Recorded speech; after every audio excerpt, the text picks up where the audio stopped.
Okay, here I am at my Kona Resort. Chúng tôi đang ở Kona, San Diego, California. Oh my gosh, nắng quá. Kona.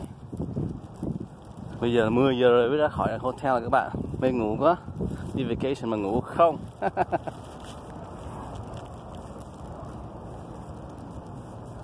Ngồi nó cũng khô. Tuy là không phải ở Minnesota mà đây nó khô thiệt đó.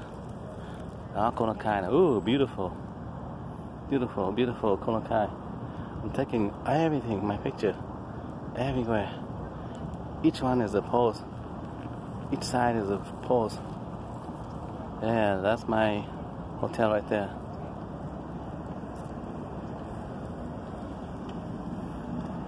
Không thấy mắt luôn các bạn. Mắt tôi nhíu lại không thấy gì hết.